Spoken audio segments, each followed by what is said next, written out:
C'est au Palais des Nations Unies à Genève que le coordinateur humanitaire de la crise syrienne a donné une conférence de presse pour faire le point. Malgré un enlisement de la situation, l'ONU continue à aider les populations vulnérables. En termes de réponse humanitaire, si on regarde le premier quart de l'année, nous avons été capables de fournir de l'assistance à plus de 5,5 millions de personnes chaque mois. Ce qui montre vraiment la dimension de la tâche d'une des plus grandes réponses humanitaires qui existent actuellement dans le monde. En raison de l'offensive contre Alep et les combats dans la Ghouta orientale, de nombreuses personnes ont été évacuées à Idlib durant les 4 premiers mois de l'année. Ainsi, on constate un chiffre record de déplacés internes pour cette période, ce qui inquiète fortement l'ONU.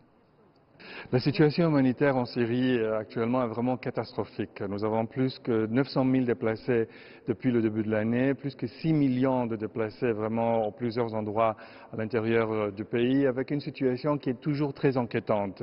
Regardons à Idlib, c'est vraiment on s'inquiète que les escalations qu'on a vues dans la semaine passée, qui ne va pas devenir encore un scénario comme on a vu à l'est de Ghouta. C'est très important d'avoir une solution pacifique qui prend en compte la protection des civils, qui prend en compte le besoin humanitaire à l'intérieur du pays.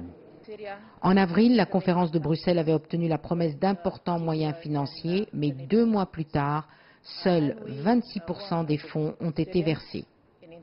La situation, le financement de la situation humanitaire est vraiment critiquement très bas. 26%, c'est insuffisant pour nous permettre de pouvoir répondre aux besoins humanitaires. Je rencontre à Genève le bailleur de fonds. Le message est simple. C'est vital que vraiment les engagements qui ont été faits à Bruxelles, que ça se traduit en financement urgemment pour la situation humanitaire. Plus de 6,5 millions de Syriens sont actuellement déplacés internes dans leur propre pays et il est vital, comme vient de l'indiquer M. Pamos Mounsis, que l'on trouve les fonds pour subvenir à leurs besoins. C'est Catherine Fiancan-Bokonga pour CGTN à Genève, en Suisse.